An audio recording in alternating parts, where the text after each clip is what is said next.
not necessarily those of this station, its staff, management, or sponsors. Welcome to Ask the Experts radio show, proudly sponsored by board-certified family law attorney Tina Lewert of Lewert Law, LLC. Sit back for the next half hour as host Steve-O interviews top experts in the fields of legal, health, financial, and home improvement. Steve-O offers such educational topics as community association law, family law, chiropractic care, employment law, healthcare law, and public insurance adjusting. Interviews by top experts in their field. And now, here's your host, Steve-O. Good evening, South Florida.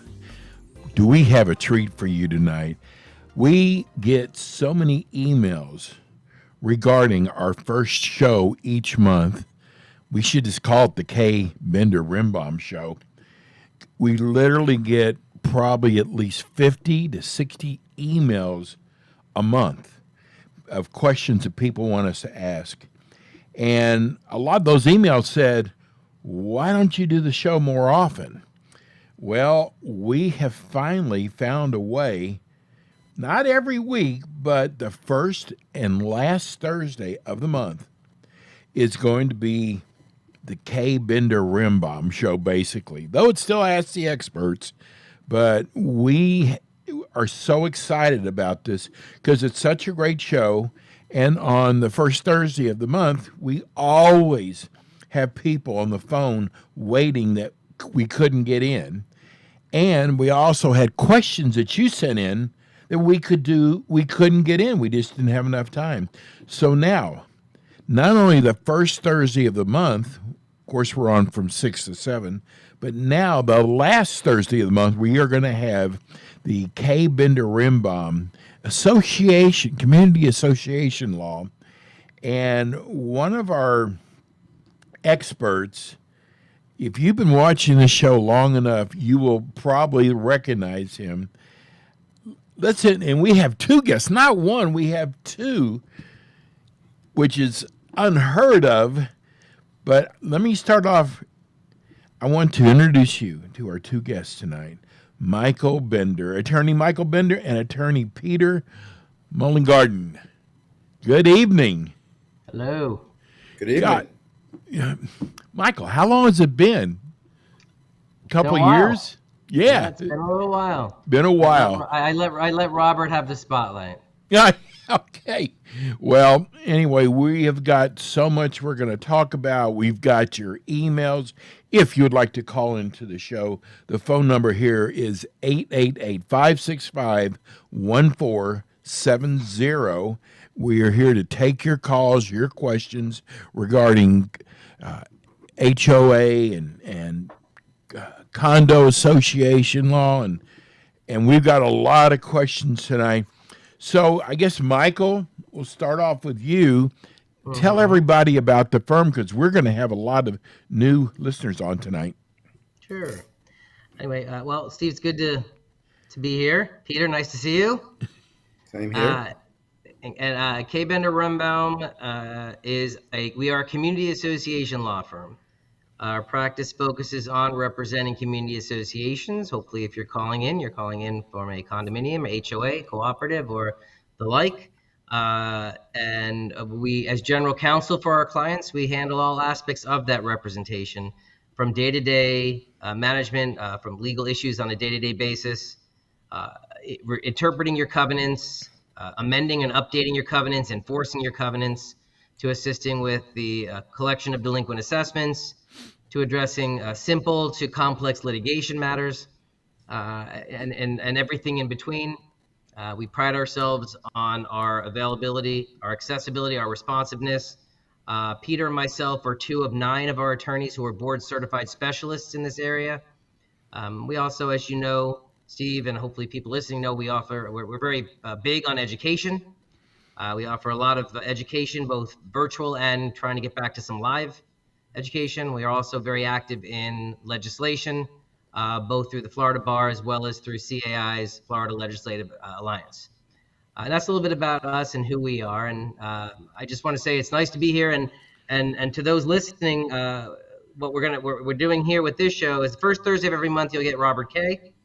Last Thursday of every month you're going to get a bunch of different of us. We're all going to try to head in and meet you and answer some questions as we can for the time that we have. Beautiful. It's so great that we could accommodate this, just because we've had so many people write in wanting more of your show, which is amazing. We're in 7 cities. This show is our hottest show in any of our markets.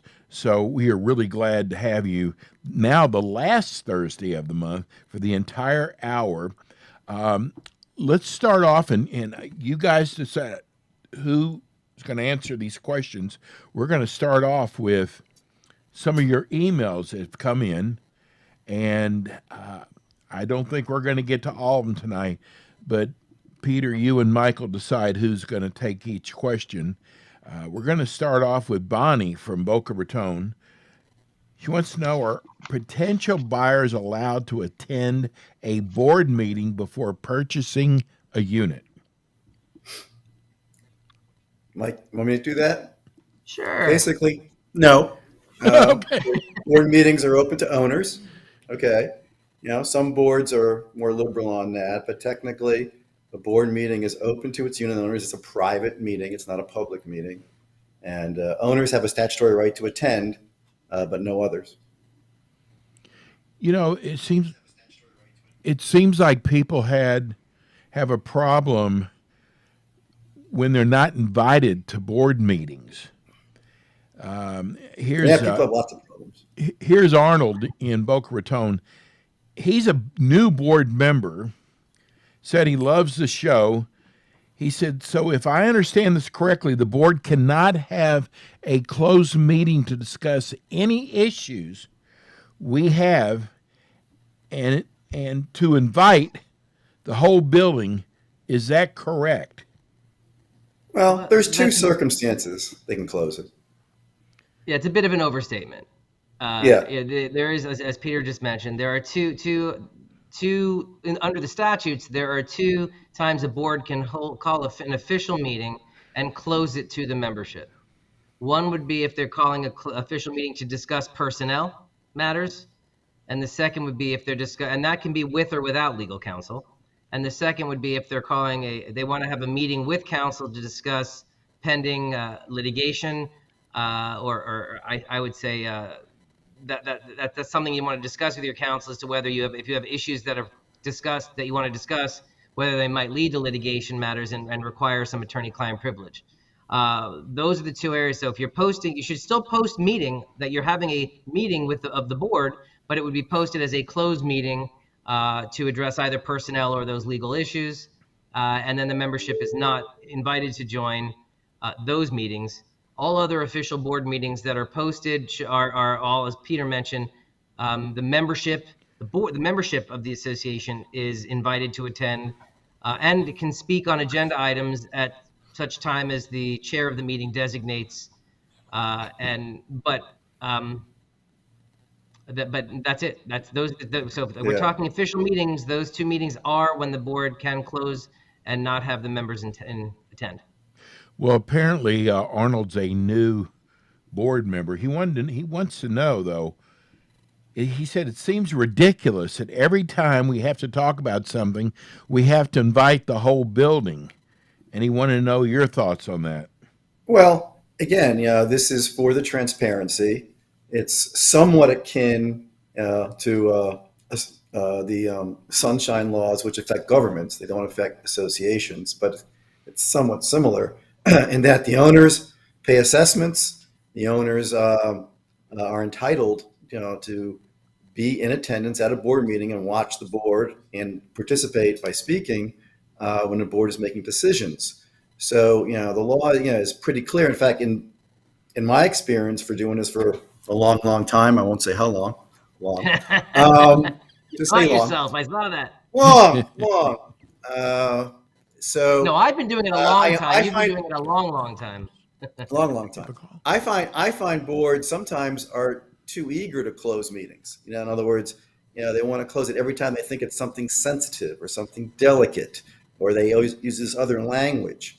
And I have to remind them frequently, as Mike just said, it's really just those two circumstances, personnel, and when you're meeting with counsel to discuss pending, proposed, threatened litigation, and you're seeking advice about that litigation. And personally, I think it's a good statutory provision where the owners do have the entitlement to be at that meeting. Now, I will say, Steve, I will add to that, just for the gentleman asking the question and a new board. First of all, two things. New board member, if you have not already, you should be at a board member education class, not just signing a certificate or an affidavit. You should attend a board member education class. Peter gives them all the time. I've given them now and again. Many of our other attorneys do. They're free to attend. And these are the types of issues that are addressed for the ABCs of being a board member, and to help board members understand what their obligations, the requirements, the things they are responsible for, the things perhaps they're not, as well as the role of their management if they have a management team, their counsel, etc. I do want to say, a couple of years back, the statutes were amended, and it's now in 718 Condo Act, 719 the Cooperative, and 720 the HOA Act, which does specifically say that board members may communicate by email, but they may not vote by email. And to Peter's point, when the board is actually making decisions, making motions, taking action, and making decisions, those all should, whenever possible, and that should be just about always, be done at a properly noticed meeting of the board, open to the membership, where the members can, be involved in the discussion, the vote, the motion, the second, the discussion, and the vote. That said, common sense does need to prevail, and that's something that isn't always present in community associations. And what that means, in my opinion, and I will say that reasonable minds might not differ, but might look at this in different ways. But I will say that in my opinion, and I've expressed this on this show, I've expressed this at programs, I'm sure I've had this conversation with Peter as well, as in order for if the board is permitted to communicate. So that means, to this gentleman's question, if you have a contract that the board needs to vote upon, it's not expected that you're going to sit down at a board table, everyone's going to get handed the contract and say, okay, let's start reviewing, and sit there for 4 hours while you go over it and discuss it. You can review that. You can be communicating with each other, quote unquote, behind the scenes as to what you like, what you don't like, if you think you need more information, etc.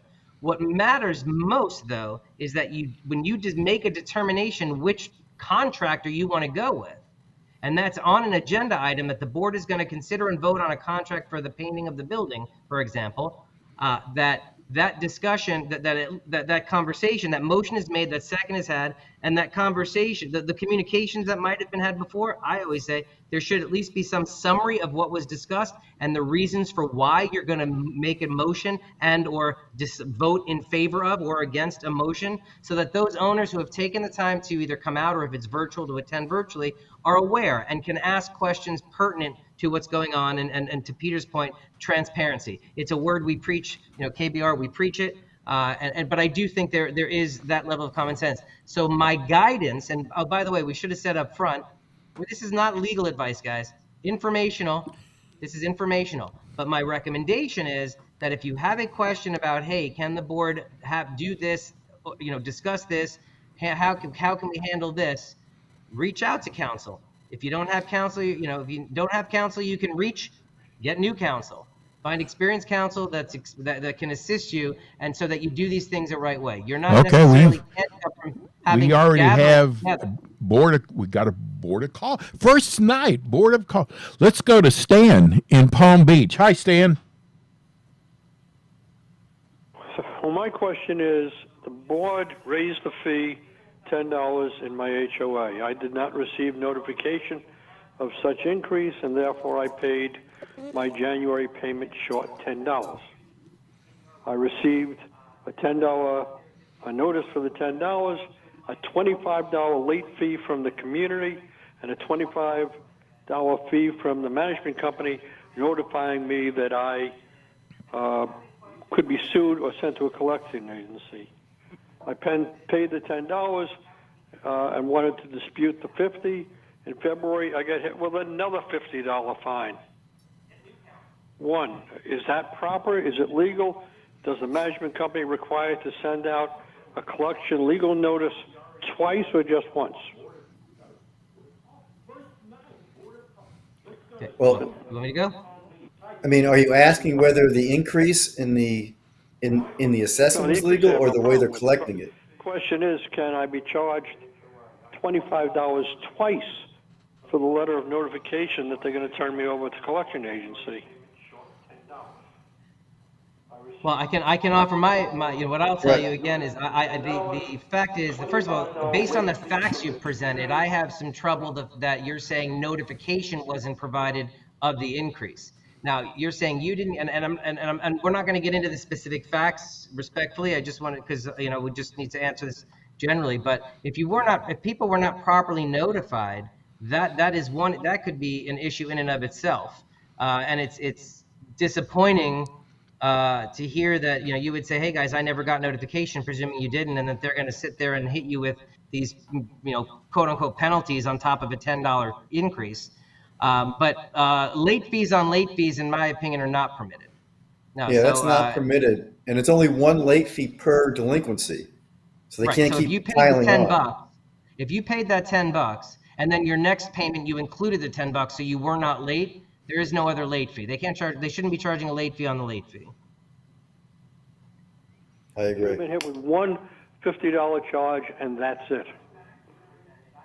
Well, You said it was a $25 late fee and then a management fee, which, Well, the management fee charge is $25 for preparing the letter notifying me that my account can be turned over to collection or to an attorney, which seems ridiculous that they would do that on a $10 charge, but they say legally they have to do that. And then Yeah, the they're next trying to- month, they send me the same letter all over again, charging another $25.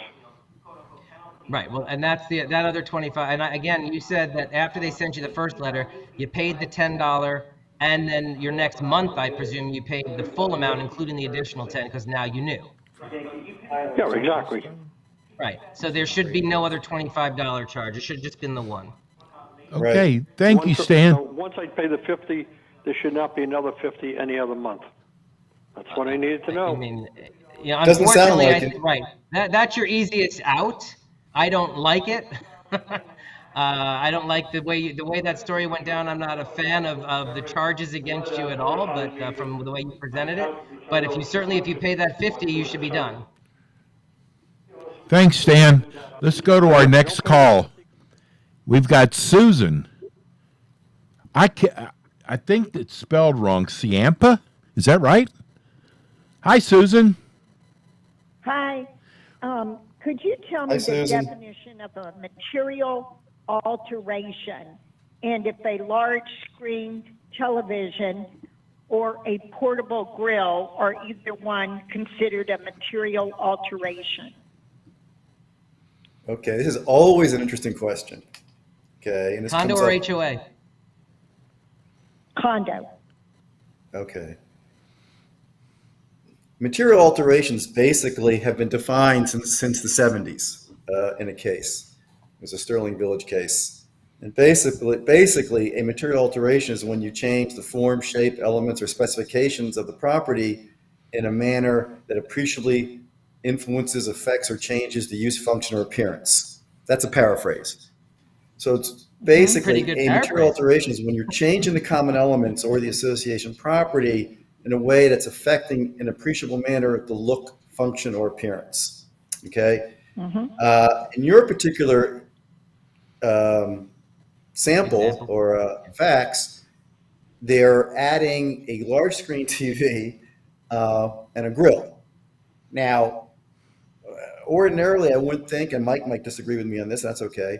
Ordinarily, I would say that's probably not a material alteration. It potentially could be if they're changing the use, though, of a room. Like, for example, there's been cases out there where they made a craft room into a computer room or a computer room into a craft room. They changed some personal property.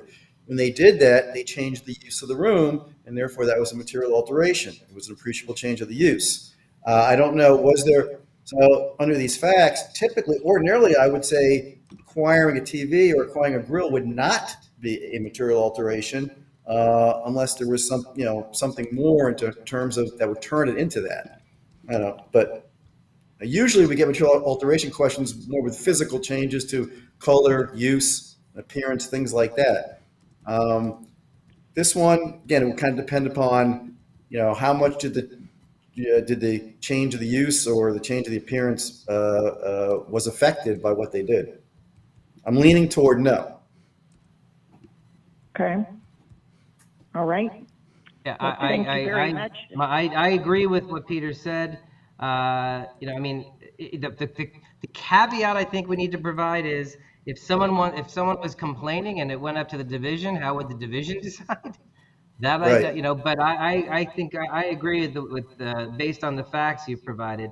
The concern I have is also the statute says we're talking about with material alterations, we're talking about material alteration or substantial addition of the common element or real property. And It's not real TV property. and a TV and barbecue are not common element or real property. But that hasn't stopped the division from considering pool furniture as Exactly. or cushion. Cushions, they have a case on cushions. You change the color of the cushions. Right. So it's I would suggest though that I 100% agree with Peter that that wouldn't be the case. We had a case a long time ago where there was a three-dimensional picture that was removed from a lobby, and an owner complained it was a material alteration, and we challenged it. We prevailed. Division approved. He appealed to the circuit. They approved. He appealed to the fourth, and then settled before the fourth could rule. But so that was a case which I felt was decided correctly by the division, but we have seen different things. So Yeah. Ordinarily, the personal property would not rise to that level of a material alteration. That's correct. right, shouldn't at least. Does that answer your question? We had, It does. I suppose our treasurer just purchased a large screen TV, and he didn't purchase just one because after he purchased one, he purchased his second one, bigger. And he claimed it was office equipment, but it's not located in the office. He wanted to project his treasurer's report on the screen. Well, the owners then, a group of owners asked, could they please have a portable grill? And they said, no, that's a material alteration. But the owners are arguing, well, why wasn't the television considered a material alteration? Yeah, I don't think the grill is going to be a material alteration, and the TV is probably not either. Okay. Right. They're both kind of akin in use. Can I have a second question? You may. How many bids are required if you're doing a major project? How many bids is the board required to consider? Multiple. The law requires you to have bids plural, which means at least two. That's what the law requires. Sound business judgment and ordinary business procedures, 3 is typically the minimum. And if you think about it, you want to get you get a bid that's 100,000, you get a second bid that's 50, and you're trying to figure out which makes more sense. You get that third bid that helps out. Large projects, many of my clients, Peter, I'm sure the same, will get upwards of 5 or 6, if there's enough interest out there in the project. So I would suggest in large projects like that, you're probably better off minimum 3. Law says 2. Law says 2, minimum 3 to 5. I agree. Okay.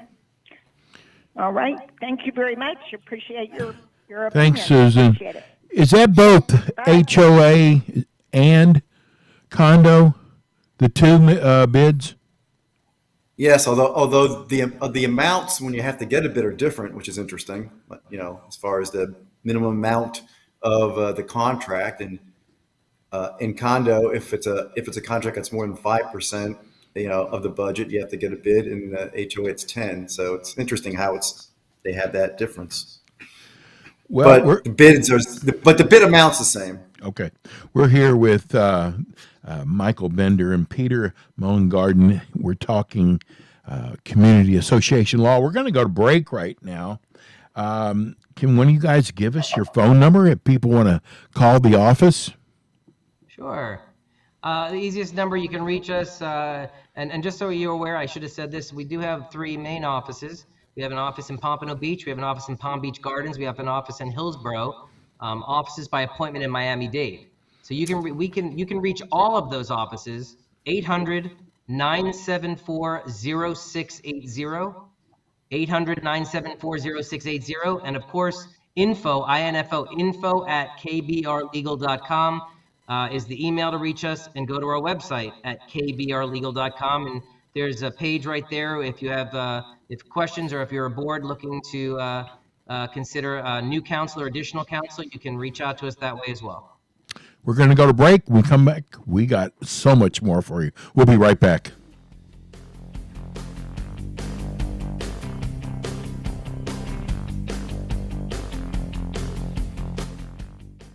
K. Bender Rembaum is a full-service community association law firm dedicated to the representation of community associations throughout Florida, with offices in Pompano Beach, Palm Beach Gardens, Tampa, as well as in Miami-Dade by appointment. Several K. Bender Rembaum attorneys are board-certified specialists in condominium and plan development law, and they assist clients with all matters of community association legal issues while keeping them up to date on new developments affecting their associations. K. Bender Rembaum is also a well-known provider of free legal education, which often includes CE credit for managers and state certifications for board members. Contact K. Bender Rembaum today by calling 800-974-0680. That's 800-974-0680 to reach any of their locations. You can also visit them online at kbrlegal.com, or just write to them via email at info@kbrlegal.com.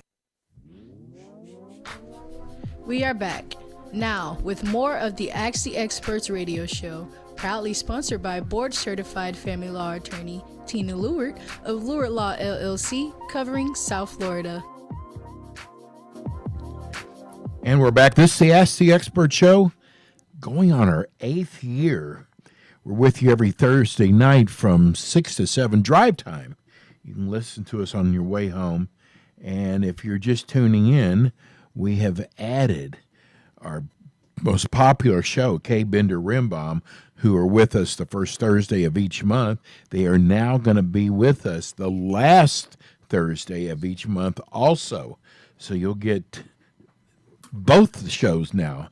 If you'd like to call us up, if you have a question for our attorneys, Michael Bender or Peter Mullengarden, give us a call here at 888-565-1470, 888-565-1470.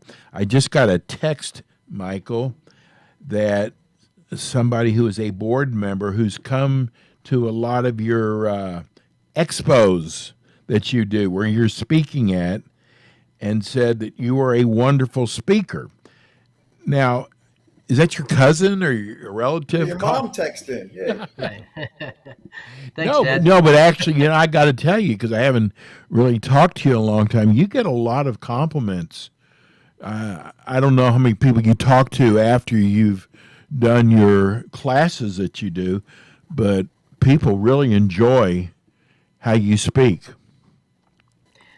Appreciate that. Well, and I will tell you, and I'm not just blowing smoke either, I get a lot of people telling me same thing about Peter, about Andrew, Emily, Allison, obviously Jeff, and who, all of us who go out and present our classes and do our webinars, get a lot of positive feedback, and we appreciate it. I mean, we're out there, giving the good education. We appreciate people following along and hearing what we have to say, and hopefully some of it, guidance helps. And obviously down the road, if these communities appreciate what we're saying and how we're saying it, they know they can get that every day if they want to bring us on.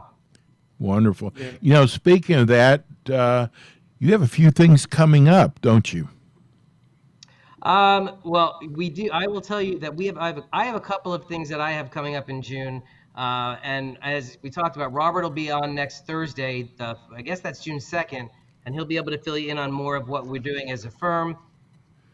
On June 15th, at noon, I'll be doing a panelist along with Jeff Rembaum, one of my partners, doing a preparing for hurricane season. That's gonna be live via Zoom. That's hosted by the Castle Group. And then a week later, June 21st, from 12 noon to 1:15, I'll be doing a live Zoom hosted by Campbell Property Management, discussing the recent legislative session, as well, which will also include the current legislative extra session.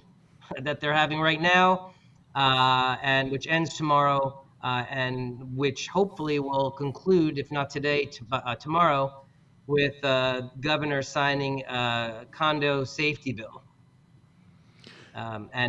This special session had to deal with insurance and the huge impact that the current insurance market in Florida is having on all of us. I mean, on a personal level, you know, as I live in an HOA, but as a homeowner, though, I'm getting hit. I was on the phone with a condominium association client on the beach in Broward, who reached out to me today that said, yeah, I was helping them because they're doing an amended budget effective July 1st because their premiums went up 96%. No. 96%. Wow. They're one of the ones who still has a company offering them premiums. There's been, and Peter, I imagine the same thing's going on in Palm Beach. Yeah, it's a big problem. I mean, some associations are even scrambling to get any insurance. So yeah, it's a huge problem. You know, I want to tell you. And unfortunately, but Steve, I said unfortunately, this session on insurance, no one should expect it to be a panacea of solving our current rate problems. It's steps. And I'm not even sure what they've approved thus far. If anything, hopefully by tomorrow everything will be clear on the insurance side. But you know, it's baby steps and it's little things, and really, it was really more to address individuals as opposed to the associations themselves. And it's a little scary, to be honest. Let's go to Janet in Vero Beach. Good evening, Janet. Hey, hi. Thanks for taking my call. I really appreciate it. We appreciate Hi, you. Janet. Hi, Janet. Hey, so just with what you were talking about, I was wondering if you could shed any more insight on what's going on in the legislature right now with respect to what inspections they're specifically targeting. Is it just structural? And on the required reserve side, what's going to be included in that? And I'll hang up and listen to your answer. Thanks. Thank you, Janet. Janet, what if I say no? Peter, I don't know if you have anything. I mean, I will say this: the governor hasn't signed it. I've read the bill. Yeah, and I did too. It's 101 pages. But go ahead, Peter, if you want to share some of that. I just want to say the governor hasn't yet signed it. He's fully expected to sign it. It has passed the House. It has passed the Senate. And it is. And I will say just this before Peter gets into more specifics. I will say that. It is something. It's something. I'm glad they passed something. It is definitely, in my opinion, something that needs to be continued to maybe massage a little bit, and we'll have a 2023 session to hopefully like I said, with the Florida Legislative Alliance that I'm member of, that working with the legislators closely to make sure that the potential negative impact on associations is minimized. From all the good stuff that this is going to do. But Peter, did you want to kind of go over the all I'll say real quickly is as far as I know, because I got an email right before we came on the air where he did sign it. Okay? Oh, good. So my information is he has signed it. Now I read it quickly. Okay, so although we are the experts, 101 pages. It is 100 pages, and I read it quickly. But Janet, there is going to be a requirement for what's known as a milestone inspection. It's going to apply to buildings that are 3 or more stories in height, condominiums and cooperatives. It's going to be a structural, basically, inspection review by engineer or an architect. There's a phase 1 and a phase 2, okay? And it's going to happen for buildings that are 30 years in age based on their certificate of occupancy, and then it's going to be every 10 years after that. If you're within 3 miles of the beach or the coastline, it's 25 years and every 10 years after that. But any condominium that was built before I think it's June 10th, 1992, I could be wrong on that, they're going to have to get the inspection by the end of 2024. It's going to be a structural inspection. The phase 1 is just a visual.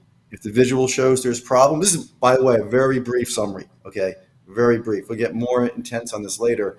But if there's any structural problems from the visual inspection, then there's a phase 2, where it's a more intense, where the engineer has to recommend what repairs are needed and things like that. On the reserve side, they are going to require what's known as a structural reserve study. Okay, that structural reserve study must be done every 10 years. Okay, the first visual on that also by a licensed engineer or architect. Interesting with the reserves, probably the last thing I'm going to say on this. The interesting part of that is they've now listed a whole list of things under what they consider structural, and that's and everything from the roof, from the structural members, waterproofing. It's a long list. The foundation. And the law is going to be that the associations can no longer waive the reserves or reduce the reserves for those items. That's going to start commencing at the end of 2024. So there'll be no more waiver of, and that's really broad. I mean, it almost includes anything but stuff that's just cosmetic, quite frankly, the way I read it. And that's going to have a huge impact, obviously, on associations, no longer being able to waive those reserves. They're also no longer going to be able to use those reserves for other purposes. Typically, under the statutes, you can switch reserves from one purpose to another by an owner vote. That's been eliminated. So they're trying to lock in, for long story short, that they're going to have these reports, the structural condition, and requiring the reserves for these structural items without the ability to waive or reduce them and without the ability to move them around. Now, that's a very brief outline of what I think are the highlights of that statute. Yeah. Then that was great, Peter. And it's in particular, there's a couple of issues I'll just point out for the listeners. It's brand new. First of all, let's also recognize it is 101 brand pages. New. And it is brand new. So it needs to be digested. It needs to be processed. And it needs to be, it's going to need to be further addressed, in my opinion.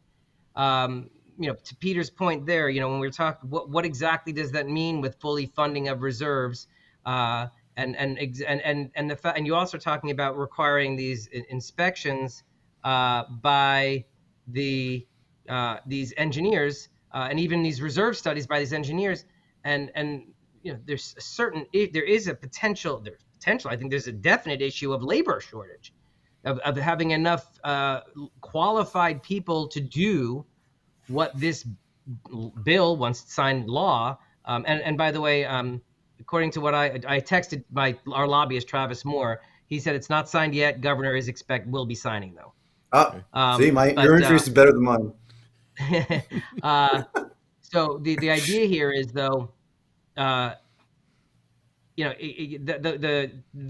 there's enough labor to address some of these things as well, and so these are issues that I think need to be further vetted. I am hopeful, and for anyone listening in Tallahassee or anyone who knows anyone in Tallahassee listening, please be open to working with us at CAI, the Florida Legislative Alliance.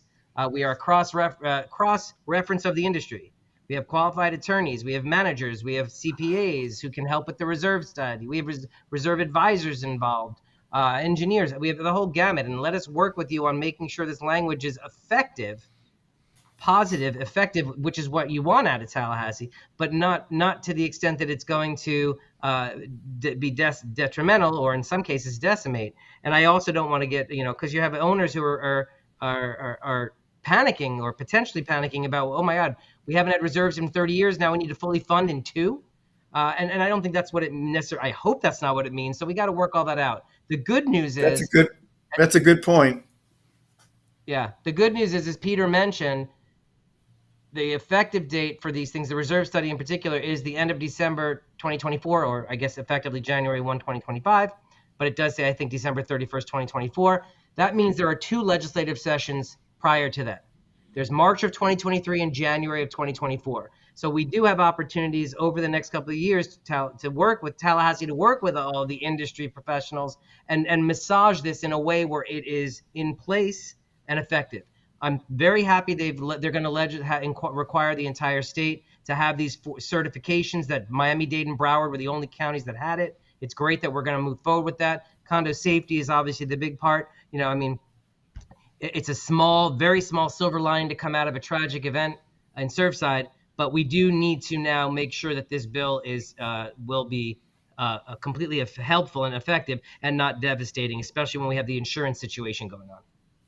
Well, you're going to love our next caller. It's like one of our best callers to the show. Good evening, Barry from Miami. Hi, how are you? One comment, one question. My comment is that KBR is the best. And I'm not a relative, and I'm not a cousin. And you're not a client. And I wish we were. I'm not on the board. I really wish we were. Barry, didn't you used to be an attorney? Yes. That's what I thought. Okay. You mentioned the huge insurance increases in premiums. And my question is, what do you think about the 115% budget rule? Is that a rule that, in light of the huge increases, really needs to go? Yeah, I mean, I don't know, Peter, if you want to go, but I'll say this. Well, you know, I don't know. I've never I been a fan of that statute anyway. Yeah. But, you know, I mean, the thing is, and you know, that has actually recently come up. And of course, what Barry's talking about is something that's in 718. There's nothing in 720 to my recollection. no, there's not. And I don't know if it's in 719. Sometimes it gets left out, but it might be in 719. But we'll just say for purposes of this, in the Condominium Act, there's language that talks about if the board has a budget increase where the regular assessments are 15% or 115% over the prior year, some, again, paraphrasing, that there's processes. It does not automatically, like I had the question come to me yesterday. Hey, so if we have to increase this because the insurance premium and that's over the 15%, so now does that automatically trigger this obligation and we have to do, and I absolutely not. It is, there's still the requirement, the burden or the onus is still on the members who believe this budget is improper or unfair or not supported to make this challenge and to create an alternative budget and to present this budget at a meeting of the membership where quorum is established, where the members then vote on an alternative budget. There's a lot of steps in place that have to happen. The only obligation the board would have for the association is if I think it's 10%, if 10% of the owners do make that challenge, then the board has to agree to notice the meeting of the membership with proper notice, and then let the members, if they show up or don't show up. But right, again, and if the members, go ahead, Peter. No, go ahead. No, I was saying, but keep in mind, you know, if you have a common expense, your insurance is a common expense, and you have an obligation to pay it. The alternative, in my opinion, if someone's going to come forward with an alternative budget, they have to be able to address all the common expenses of the association. They can't come back with a budget that's going to leave the association in the red. Yeah, exactly. And also, speaking of insurance, the statute says you must use best efforts to insure the property up to its insurable value. Okay, so I don't think you can look at the 115% statute, which rarely gets invoked. I think I'm doing this for 30 million years. I've been doing it. I don't think I've ever seen a budget get overturned from the 115%. Okay, yeah, had you won? You had one in 20 plus years, and Robert too, saying the same one. Yeah. My 30 million years, I haven't seen it. But you know, quite frankly, you know, if you have an association that must insure, and the statute says you must insure, I don't know if this ever really come up, but you know, I'm not saying it's a conflict necessarily, but I'm going to err, quite frankly, personally, every time on you pay that insurance premium, you know, and I'll deal with that crazy 115% later, because that's the lesser of the two evil in my view. I agree with you. And here's another thing, Barry. You know what a board can do if an owner really wanted to challenge that, and enough owners really want to challenge it. All right, well, we're not going to increase the regular assessments. We're just going to do a one-time special assessment. Well, yeah. You know, we'll just do a one-time special to address this operating shortfall because of this unanticipated large increase in the insurance premium. They don't need a vote of the membership to do that. So if the board is trying to do it by way of a budget or an amended budget and spread it out over several months, you know, that's within the discretion of the board. But if enough owners want to challenge it, hey, you can't do that. All right, we'll just adopt a special assessment and ask everybody for a large chunk of money right now. I mean, there are ways around it. So, I mean, question's good, Barry, but and I agree with Peter. It's something that is so rare. I mean, so rare that I don't know that it's even worth having to address it in Tallahassee, but it does seem silly. Thanks, Great. Barry. Thank you very much. Thanks, Barry. He's a great caller. We got to go to break. Give everybody your number, Michael. That number again is 800-974-0680, kbrlegal.com. kbrlegal.com. We have a lot of great tabs there, a lot of resources, and there's a bar there that you can submit requests for consultations or questions. You can email us at info@kbrlegal.com. Great website. It's got so much information on there. We're going to go to break, and we'll come right back for our last part of our show.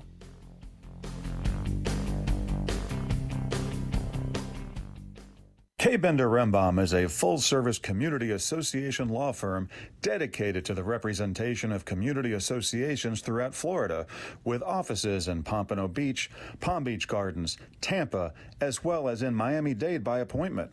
Several K. Bender Rembaum attorneys are board-certified specialists in condominium and plan development law, and they assist clients with all matters of community association legal issues while keeping them up to date on new developments affecting their associations.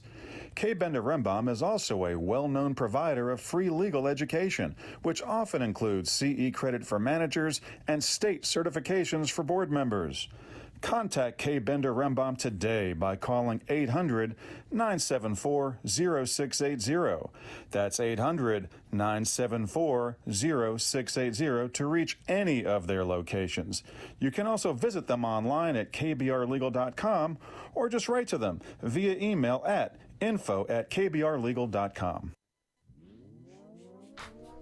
We are back now with more of the Ask the Experts radio show, proudly sponsored by board-certified family law attorney Tina Lewert of Lewert Law LLC, covering South Florida. And we are back. If you Steve are confused, yes. Hey, do you have that special breaking news kind of throwing it down for us? Breaking news. Breaking news. You guys are hearing it first. I just got the info. He just signed the bill. He really did. It is now law. He literally just signed it with about 2-3 minutes ago, like right as we went. See, I was correct just early. You were. You know what? You were one of those mediums. Nostradamus. You're a witch. I'm a witch. You heard it here first. Thanks. Hey, let's go to Bonnie in Coconut Creek. Hi, Bonnie. Hi. I have a question for the panel. When you're dealing with an architectural review form or architectural review committee, and a homeowner, you're in an HOA, there's an HOA, which has a master and also several subs in there. In our particular case, the architectural form goes to the sub first to be looked at and reviewed, but it's the master who is the only one that has a committee who passes it. What I'm having difficulty analyzing, and thank you, KBR, Lisa, for giving us some information. What I'm asking is, it's the follow-through that I'm really finding difficult. When the master fails to follow through, what can the sub do when they didn't actually approve it? I know who this is. How are you? I'm well, thank you. Good. Speaking more generally, not to yours, because really your documents are going to offer some guidance, and I know you know this, Bonnie. Yeah. So if the way the documents are drafted, that the master is the one who is responsible and has control, then I don't know that the sub has any authority or any ability to do anything. Really, that's just the way that's really something that has to be looked at, is the way the community documents were set up. And there are situations where you have a master and several subs, and the master is the party responsible because they want to ensure uniformity throughout all of the subs, and they don't want different subs having different architectural guidelines. Yes. But I will say that typically what I've seen is as long as the guidelines, the sub could have guidelines that the master approves, and then the sub could, which is like the master may say, this is what we require. If you have any additional requirements, we'll approve those, and then you can be more strict than we are, for example. But that's something that would really be dependent on the relationship, the governing documents, and the relationship between the parties. I don't know, Peter, you have anything more to add on that? No, I was going to to basically. Okay. I was just going to give you an example. For example, the master approves a house being painted white with gray trim. And then the homeowner turns around and instead paints it blue with pink trim. And the sub wants the master to do something about it, and they don't. This is completely document driven, as Michael said, and it really depends which party or parties have the authority to approve that change. Okay. And then which have the authority, quite frankly, to pursue it if it's not done correctly. One thing that that all the listeners have to be aware is, we're on the radio and we're giving very general answers, but oftentimes the true answers would require a review of the documents, analysis of documents, and applying them to the facts. And sometimes on a radio answer, and it's very difficult to dive that deep. But here, this would depend upon who really has the authority to approve and control architectural change. Sometimes it's both. In some master sub communities, you have to get approval from the sub and the master. In some, it's just the master. In some, it's just the sub. So, that's a kind of a long-winded answer, but it really depends upon, who has the authority to approve and who has the authority to enforce. Right. And I will say that, and the other thing to add to that is, and to your specific issue, if the master does not want to pursue for whatever reason, then the master could perhaps assign its authority to do so to the sub and let the sub take it. Again, that would be something that the documents may permit, or it's something that could be worked out with counsel. And because that could be, maybe they may just say, hey, listen, this is what we require. If someone breaches it, then you sub take on the aggravation and the expense of enforcing it. That is another option too. Okay, thank you. Wow. You're welcome. I got to tell you, this hour has gone by so fast. We're at the end of the show. We've been here with Michael Bender and Peter Mullengarden. And I apologize to all the people who are on hold right now. We'll be back again next Thursday with K. Bender Rimbaum. I'm sure it'll be Robert K. But now you've got it the first and last Thursday of the month from 6 to 7. Michael, like old times, you were wonderful. You and Peter both were wonderful. Let's give everybody your phone number before we leave. Right. Okay. Well, let's say this. I'm gonna start with this. KBRlegal.com, guys. Go to the website. KBRlegal.com. Go to the tabs. We have Legal Morsels. We have Rembaum's Roundup. We have lots of guidance and links to webinars that we've all done. So there's just a boatload of education and information.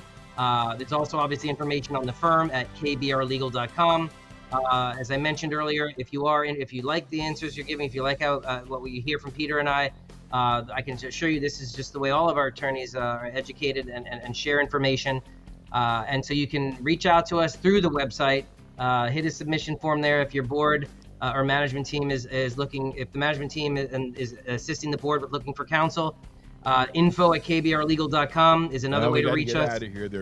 And, thank you guys so much. 974-0680. Thanks, Peter. Hey.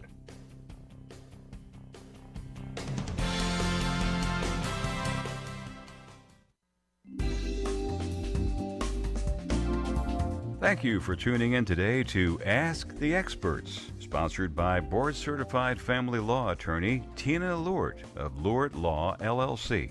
Join host Steve-O again next Thursday for more interviews with the top experts in South Florida in the areas of legal, health, financial, and home improvement on Ask the Experts.